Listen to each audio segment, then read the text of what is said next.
filled up. And our juror this year is Malcolm Motubo Smith. I'm going to be giving you guys just a brief outline, but we're going to have an artist presentation. And we will then wrap it up.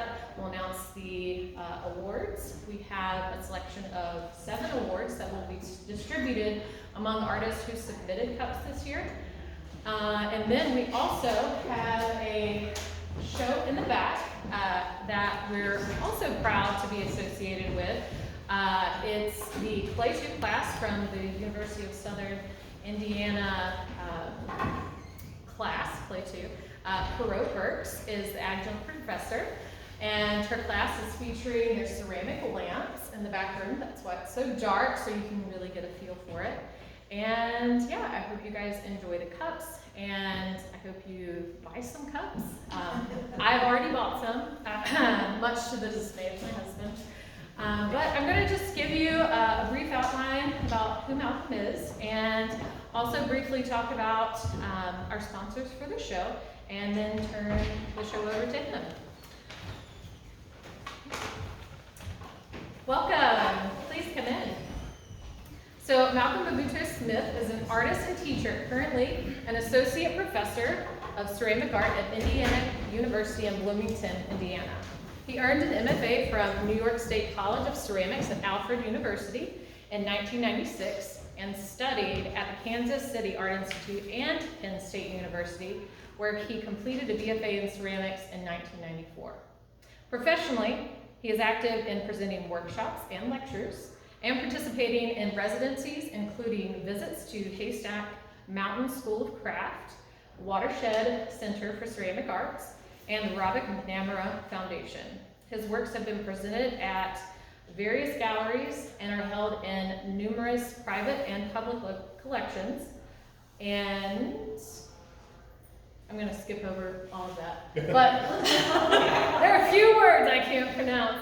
But just know that they're included in collections in Taiwan, China, Kansas City, and I think those are the different ones. Thank you for bearing with me. But this show is supported by the Lenny and Annie Dowie Trust Foundations. Annie, where'd Lenny go? Is he wandering? Oh, Lenny. And he is also the director of the New Harmony Clay Project. Thank you, Lenny. And the Contemporary Gallery of Art at University of Southern Indiana promotes discourse about and access to contemporary art in Southern Indiana region. It is a proud outreach partner of the University of Southern Indiana, and this exhibition is made possible in part by the Ephraimson Family Fund, the Lenny and Annie Dowie Trust, Art Council of Southwestern Indiana, and the Indiana Arts Commission, which receives support from the state of Indiana and the National Endowments for the Arts. So without any further ado, I present Malcolm Motubo Smith. Thank you so much.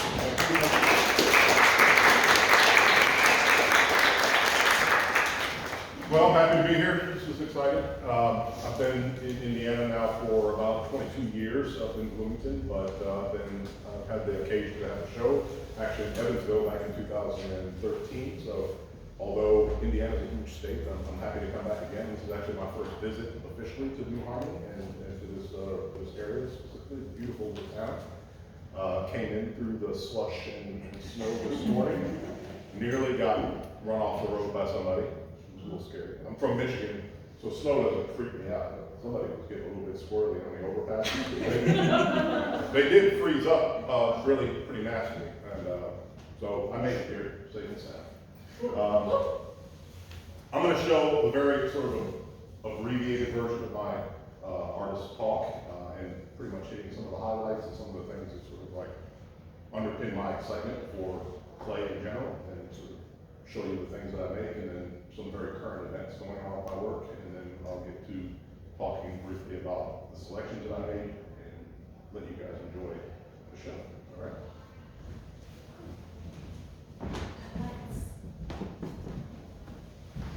So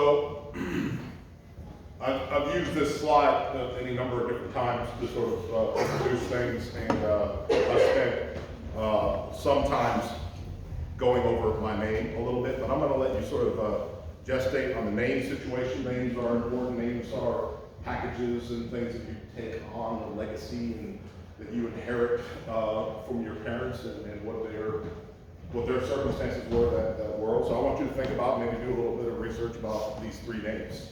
Some of them might be easy to figure out, some might be a little bit deeper, some come with sort of internal time bombs when you understand where they come from. But I also have played with the title. I always keep turbulent vessels there. My objects that I make are sort of a mishmash of ideas between drawing and making physically with clay. I like to celebrate clay's infinite amounts of mutability and transformation qualities, and I like to draw. It's one of the things that got me going to begin with. Both my parents are artists, and so I've been steeped in the study of art all my life, and it was never really a question in my mind whether I'd be an artist, and just how quickly, how soon, in what directions I would go. But a lot of my ideas and all of my hands always move. It's like difficult for me to sit in any kind of faculty meeting or any meeting or having coffee at a coffee shop and not have a pencil and pen in my hand to try to move around and capture whatever's going on in my brain at that moment in time. But much of my work is trying to capture some of the sentiments in these very flat graphic images that are playing with that friction between how a drawing is suggesting the illusion of three-dimensional space through the conventions of line, edge, plane, and form, and then I can actually realize them when you make something three-dimensional. And then I try to flip the script on that, which is why the title had 2 and 3D hopscotch in it. So I like to go back and forth, and my objects do that as well. I started as a potter, and I started studying pottery as a 14-year-old in high school, and from that moment on, I told myself that I wanted to be a clay artist, and I wanted to teach. And I haven't looked back since then. So it's been quite a few years, I won't tell you how many, but it's been a while. And I wanted to conquer the wheel first, that frustrating device that spins and moves and flings clay all over you. And so I still start on the wheel as a place to germinate and to sketch, and then those sketches become things that I incubate in the studio for months and months as I manipulate them. And if you juggle wetness and dampness long enough, you can keep an object alive and awake and transformable, because clay is infinitely additive and subtractive as long as you keep it wet, or at least damp. I can keep these things and think about them and build them over time. So they start like this as sort of quick gestures right off the wheel. You can see them kind of hiding there behind that bin. And then over time they become these more compound forms that are playing with edges and lines and planes and overlaps and subductions. The only thing that's added to this really is the tail piece, or what I call an appendage. I refer to this series of objects as cups originally. I started them back in 2005, this series, and now I've morphed the language I use to describe them as scoops. They are sort of very generously sized cups if they were cups. They have a reservoir and they have this tail. And I have moved more to scoop as a descriptive space because I think it's a more abstract language and an implement that maybe is less fixed in our minds, and I like to be able to play with form in a very, very literal way. So this is the same piece, two sides of the same piece. Much of this energy and movement that's sort of encapsulated in the objects comes from my history and motivations and participation in the hip hop movement, both as a graffiti writer, beatboxer, which was vocal percussion that's part of the rap music world, and being a breakdancer. So this juxtaposition here is showing you somebody doing a head spin and the sort of gymnastics of a vessel that I made on the wheel. So this object with the blue top was thrown on the potter's wheel and then manipulated and moved around. This juxtaposition shows you maybe a more direct relationship between drawing that's sort of trying to think about a vessel on the side with the black and white image, thinking about architecture, thinking about form, thinking about how we might build, how I might build and move form physically, touching it when it's wet and plastic, and then building out later when it's hard and lumber-like. And then on the other side is sort of the formal relationship of the energy in an improvised piece of graffiti. So this is an early generation cloud cup when I was still referring to them as cups, and it really literally shows the intersection of a vessel volume with a graphic cloud image, and that cloud image has been conflated into volume. but still trying to play off that flatness. Many of my inspirations pull from a wide array of things. So if I could ever make anything as cool as this lowrider chopper bike, I think I'll be getting somewhere. Look at where you sit with that thing. I mean, the motor is right in front of your belly. I can't even. What's that? I had one. Oh goodness! I can't even ride them, but I want to own that, even if I have to pedal walking down the street. So I like to let my imagination go. I like to sort of set up a circumstance, the circumstance being throwing, and manipulating the clay, bubbling it, cutting it, folding it, slapping it around, and watching it develop, and then sort of chasing things. It's very improvisation, watching it crystallize. But I'm always looking at things that will spark my imagination, and I might take a picture of it, I might draw it, but I'll try to then replicate some of those attitudes in the object. So this is just a stump that I found in Portland, Oregon, that had been cut down on the city street. And we can see that the tail of it, or the appendage, is sort of this trapped root that's sticking out. Is an amazing analogous thing to the tails that I like to put on my pots. And then that cut line at the top of the two different saw cuts is gorgeous and has an analogy to tearing clay, because the tree fell over and ripped the center off. But then, as I go back to this reference to graffiti, the language of improvisation that is graffiti art, which is the alphabet, the known alphabet, the 26 letters of the alphabet, become encoded, mystifying, energized as graphic wall things that are done to celebrate an individual and individual's creative power and urgency, and I'm trying to pull some of that energy into this space as well. In my career as an artist, teacher, and things, and as a break dancer and a beatboxer, I've had the opportunity to work with and meet many of my heroes and work with and participate in hip hop on the highest level. This is Dougie Fresh, who is one of the premier rappers from the early 80s, and I got to meet and work with him at the Indianapolis show called City as Canvas that came through a few years ago, just before the pandemic. This is just to underpin some of that formal relationship between the kind of work that I make and the source material of graffiti. Some more. But then recently I've been trying this show and getting more serious about actually being showing my work and my drawings. And so this is a typical kind of drawing where I'm sort of thinking directly about showing this as a professional object. It's handmade paper that I built, and then I'm drawing it in these layers of form. So I want things to sort of sit uneasily in space. That relationship to the picture plane that drawings have. As soon as you lay down the first mark, you set up space in a page. Where is that mark relative to you, the viewer? Where is that mark relative to whatever deep space might be suggested by the surface that you're working on? And then I just start to play with that. But they are always sort of constructions. It's like I'm carving when I'm drawing. And then I take that attitude to the object. I'm moving briskly because I don't even want to get to the awards.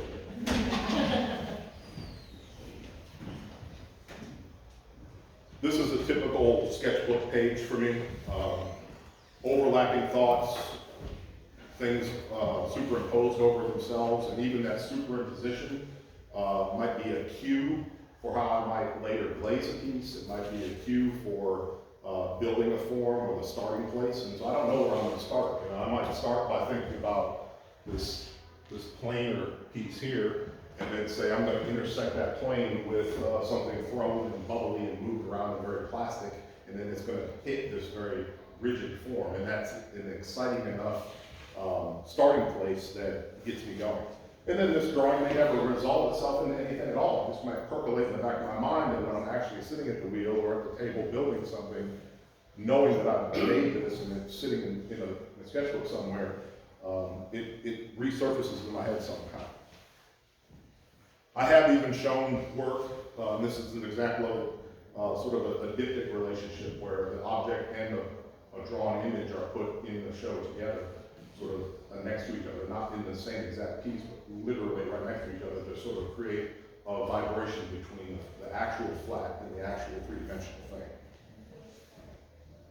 that's a good transition into that absolute awesome marriage of the 2D and the 3D in the virtual world. So years ago, my father ran a design school, community design center in Lansing, Michigan, where he taught drafting and mechanical design.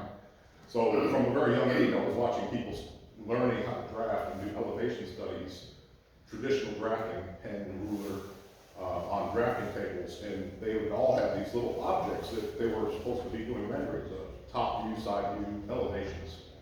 And so that's a very different kind of drawing than what my mother did. She got her degree from Michigan State in painting and drawing, and she did big expressive things, popular modern art, gestural painting in the 1960s. And the fact of AutoCAD and rapid prototyping technology coming to the foreground, and software is becoming more accessible, less expensive, and universities grappling with taking on this new technology through the research problem, I pointed myself to, hey, this is a perfect marriage of drawing and building, or physically making a thing, although virtually. And so I got involved with Rhino 3D, which is an AutoCAD CAD drawing program that I would design things and then print them out. So we had 3D printers, or we have 3D printers at IU. And so this is a drawing in the upper right-hand corner, schematic view. There's a solid view rendering of it, and then this is a close-up of the actual thing, because after I designed it, I pushed print. And the powder printer that we have was by Dimension Z-Corp printer, and it prints in a powdered gypsum material, which is not unlike the flour of dry clay.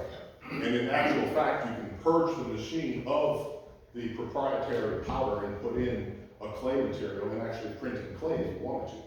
I was not particularly interested in the literalness of taking 3D printing and turning it into ceramics. I was interested in the pure plastic reality of being able to invent form in the null space of a software program. You don't have to deal with gravity.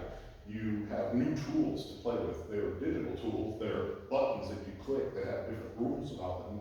But if you're trained as a maker in the space of things, you deal with real gravity, I believe you have a particular sort of intuitive power in the digital space. And so I started designing lots of different objects and printing them out. And we can also print in color. So everything there is printed at the same time, the object and the color, which is fascinating. This is the same file printed with two different JPEGs superimposed on it. Isn't that exciting? Right? So I can make this as well. I make a lot of tripod vessels. Throw this, throw that, throw the parts that become the connectors, and build it in traditional sense. But this is even more exciting. So these are a couple more cloud cuts. And then we're going to transition to the most current sort of direction of my studio work. You know, history is a fascinating thing. Everything that you think you've done that's new and original or novel, it's all been done 100 times before, 2,000 years ago. These are Etruscan drinking cups from the Greek areas in our world, and these are just a couple exciting examples. There's hundreds of variations on these things with these winged handles. The people were daring enough to make these 2,000 years ago is amazing. And so these become sort of psychic things for me to sort of jump off on. In the same way I'm looking at graffiti, I'm looking at these sort of cut forms and handle decisions, and then inserting myself into that space. So these are in process. Here's a whole group of them together. You know, all you need is a little bit of permission. And sometimes history is the thing that gives you permission to sort of takes some big risks. The drawing and shaping of the cups has gotten much more literal. I've started taking my name and using my middle name as my signature, and it's becoming actually the physical aspect of the carving of the object. And then the backsplashes that I use to support or play off of a sign of the sort of some of the origin of the work being graffiti and flat paintings or the source material, I reinforce by making these semi-thick, flat objects that are painted.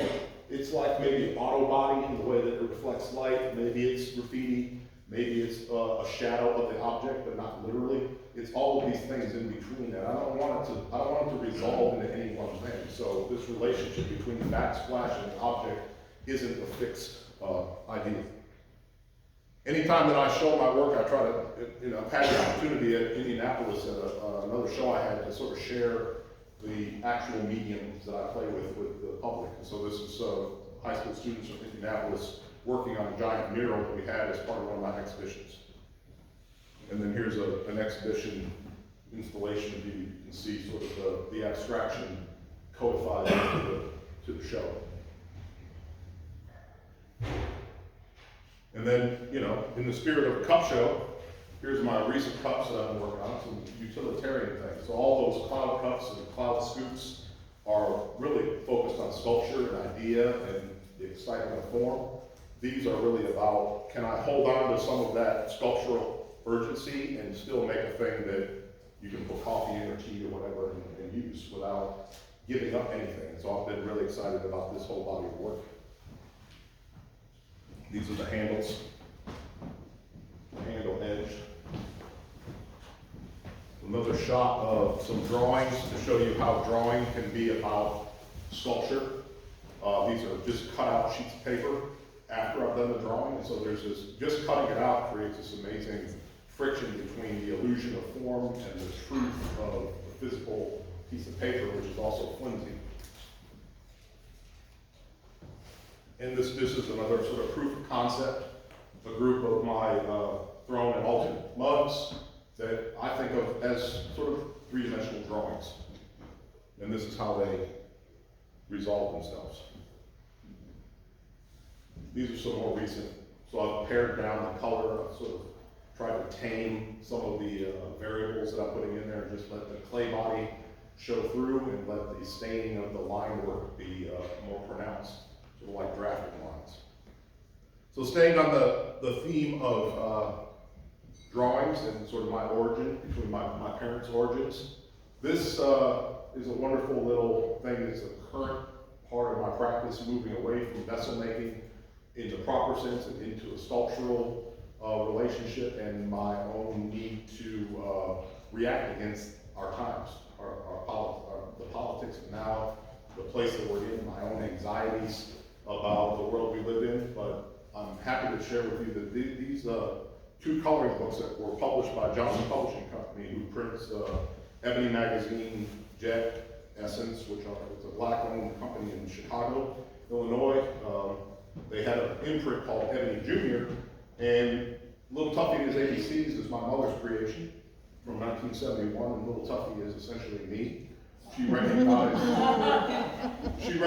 that she was having children that would be of color. She's a white woman, married a black man in the mid-60s at a time that was tumultuous for our country, and still is, unfortunately. But this was her antidote, or part of her antidote, to trying to deal with the fact that her children were going to be seen as black, no matter what. And so she created Little Tuffy, and it got published, and it was in print until the mid-90s. We still own the copyright. And then in 1978, she did Little Tuffy y sus Amigos, teaching sort of short Spanish language, conversational words and places and times of day and things like that. So Little Tuffy is a power figure, power sign. He's dressed in the red, black, and green, which is the color system of the African American movement, Black Power movement, and he's got his fist up. But this is in contrast, that kind of cartoon imagery is in contrast to cartoon imagery that had been created in our country that represented people of color in very negative ways. So this is a racial stereotype image of an African that was on the cover of a 1940s comic book. And so I liberated him from the comic book.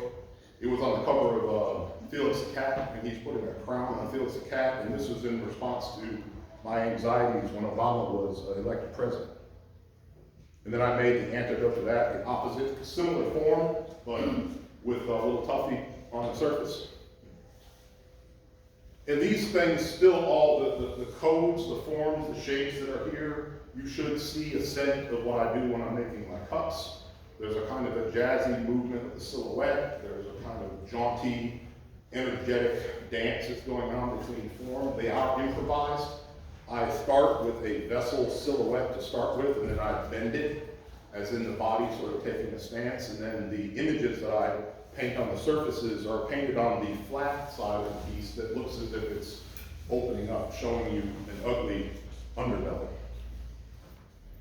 Coincidentally, my mother's work in the coloring books were discovered by this amazing person. His name is Glenn Layton, who is a world-class A-lister artist in the big A art world.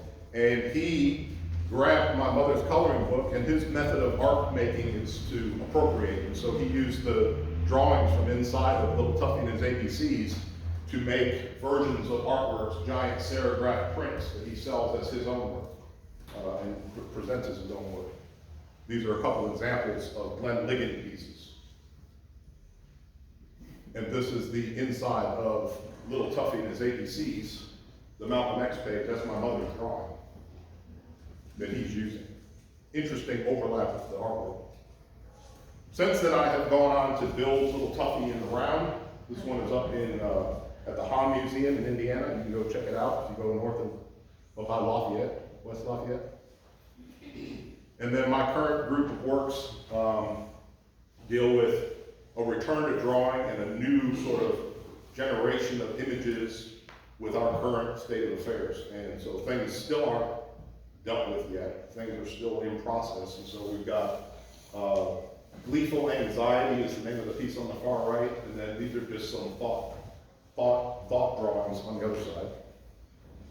And they're not all negative. This is a African-American character pulled from the surfaces of 1940s comics that did not represent a black person in a racially stereotyped way or subhuman illustration. So this is a new power figure for me. But it's still about drawing. It's still about a way to insert drawing into my practice beyond the clay work. And so here's a hand in a sort of quizzical gesture. And this one is called Glad Hand at the end of the day. And then I'm just going to show you a few quick shots of how I build. Because I find that building is exciting. It's very different than throwing. Throwing is spontaneous. It can be fast. The clay is wet and soft. I try to build with a kind of thinness of wall that allows me to work at a pace that's akin to throwing, although it's still slower.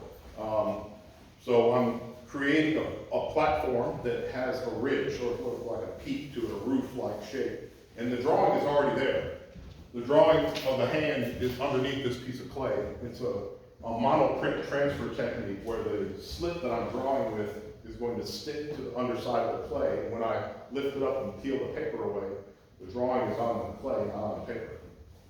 And so through the whole sequence of building the object, which might take a day or it could take a week to finish this object, the drawing is invisible to me. I don't see it. It's sort of sitting underneath. And so it builds itself up. And the discovery of how the silhouette, so the outline of that flat slab, is just the initial input that I give myself. Here's an interesting shape. I don't know how it's going to resolve on the backside. So I have to find that situation. So here it is completing itself. And then here it is standing up. Pretty cool looking thing. And see if this works. No. I don't know. It's supposed to spell everything. So you can see how it transforms in space, both as a linear plane situation. The edge of the object takes on different amounts of agency depending on the perspective that you're looking at it. I get really excited about that. Which makes me want to make more. And then we have the finished product. So everything looks good. It was just raw clay. It's hard to get back to that good state. But then here it is, solved for X. You can see another piece in the background. This was up in Expo Chicago last year, and my work will be presented there again this coming April. And here's another one. I won't bore you with a whole bunch of slides of that process again, but you can see it quickly figured out there. But this one unfortunately, has a little Tuffy shot in the back. And so I even asked my mother before I did. She's still with us, thankfully. And we're actually going to work on a new Little Tuffy coloring book sooner or later. Little Tuffy growing up with a new Little Tuffy, who knows? But I asked her, you know, if it would be all right if I did these kinds of things with this figure. And thankfully, going back to the Glenn Liggins sort of spontaneous overlap with us, sort of he doesn't know us, he didn't know that he was borrowing such a complicated source material when he grabbed Little Tuffy and his ABCs to appropriate from, but thankfully he never has yet appropriated Little Tuffy himself. He's always only grabbed images from inside the coloring book, but not Little Tuffy. So Little Tuffy is mine to play with. And he is me. We're going to get to that little punchline here in a second. So this is a show, a solo show I had with a series of those this new body of work that was shown at the Haan Museum in New Jersey, also last April. So I did a lot of stuff last April, and hopefully it's going to be the same way this year. So I think there were 12 pieces in this exhibition dealing with the same sort of bifurcation: image on the one side, volume on the other, color, glaze, sometimes graphically the glaze did different things. I don't know if you can see it back here, but the back of Little Tuffy being shot is a target. Some of them are much more abstract. This is just the black and white relationship side by side. This one has an image of Emmett Till on the other side of it. There's Little Tuffy again. So it's a platform that I felt like I needed to actually address some of my anxieties, and why not do it through my artwork instead of suffering in silence. And then going back to my overlaps with the world of hip hop, this is a really dramatic overlap that I could never have manufactured for myself. It just happened. So there's Little Tuffy in the flesh. That's pretty cool, right? So my show at the Hunterdon Inn was happening, and this gentleman that I'm with in the upper right corner there is Mark Roxy, and Mark Roxy is the creative director and owner of the Roxy Ballet out of New Jersey. And he had come through and seen the show on his own and approached the curators and said, hey, this work is exciting to me. I don't know who this is, but I know that this person is involved in hip hop. I know that this person does graffiti somehow. He could see it in those abstract forms in the show. Nothing in the show says graffiti overtly, it's the essence of where I'm pulling form from, that he could see it. Why could he see it? Well, he's also a participant in the world of hip hop. And not just in the world of hip hop, like I showed you, I was arm in arm with Dougie Fresh. It come to find out, he is just as famous as Dougie Fresh. He was in one of the first feature films that presented beatboxing, rapping, breakdancing to the world. A movie called Beat Street, which came out right after Breaking. Only Breaking was a Hollywood version of what hip hop was in the 80s. Beat Street was actual participants of the hip hop movement, including Mark Roxy, who was one of the original New York City breakers. And so he was featured. So when us young people are looking up at the movie theater, we're seeing ourselves reflected literally, not an actor playing us. But I come to find out that Mark Roxy then created a life for himself as a dancer. Beyond breakdancing, he runs this ballet. He's got 100 ballerinas that he oversees. It's an amazing troupe. And he says, I need to do a piece, a work about this man's artwork. So he approached the museum on his own, and he constructed a 4-part dance piece that they displayed during the closing of my exhibition on the patio outside of the Hunterdon. So it's a full circle relationship to my own origins. Pretty awesome. And so here's a little snippet.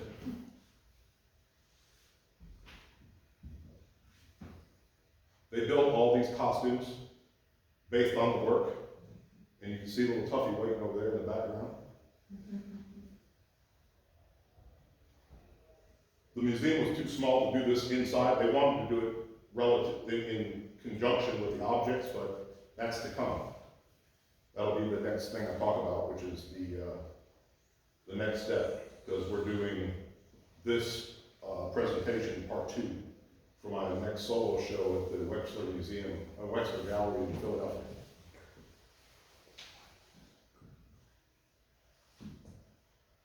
It was definitely pretty emotional to actually see Little Tuffy come out. I didn't know that they were going to do this, but it wasn't completely a surprise to me, because they asked me ahead of time when they were gonna make this costume. They wanted permission. They wanted to get my mother's permission before they did this. And her name and created by is actually on the label inside this costume. Pretty cool.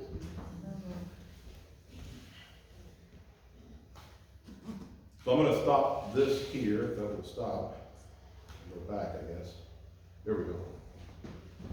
So I'll stop there before I announce the next thing. The next slide is a slide I created just from taking a few snapshots earlier this morning when I came through to adjudicate the show and pick the pieces that I think that we want to celebrate, or at least that I want to celebrate today. But if you have any questions about what I've shown you here, about my work, or anything that you see before I get on with that?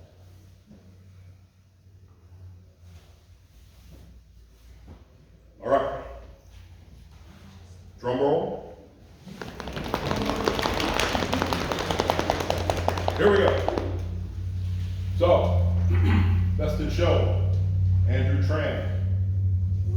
The Juror's Choice Award, which I just initiated this year, is going to be John Cummings.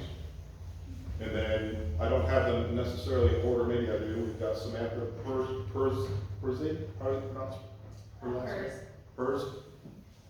Kyle Lee, the red and black piece. Grant Akiyama, the blue and green piece up front. James Kingy, the tall mug on the other side over here.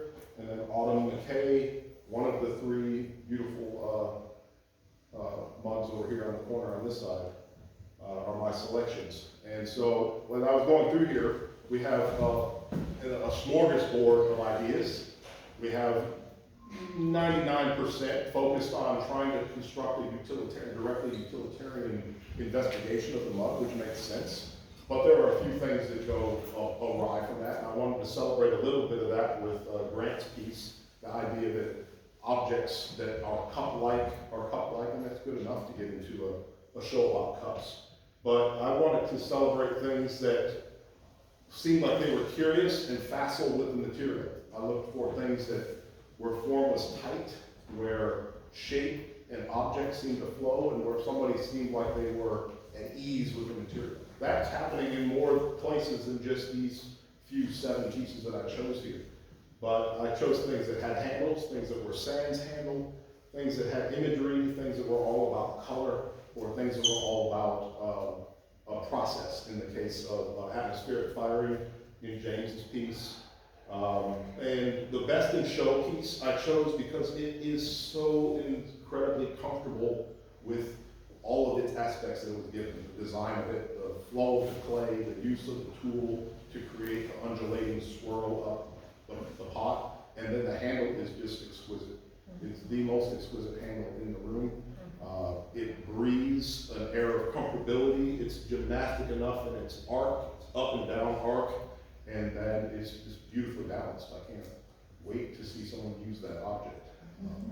There's a lot of things in this show to get excited about. There's a lot of different colors, there's a lot of different approaches to using glaze and surface and pattern and design on an object. Some of them create friction, some of them are in harmony, where form and surface are the same. But these are the ones I felt were the most exciting to me. I celebrate all of you in the show, and I celebrate you winners right now. So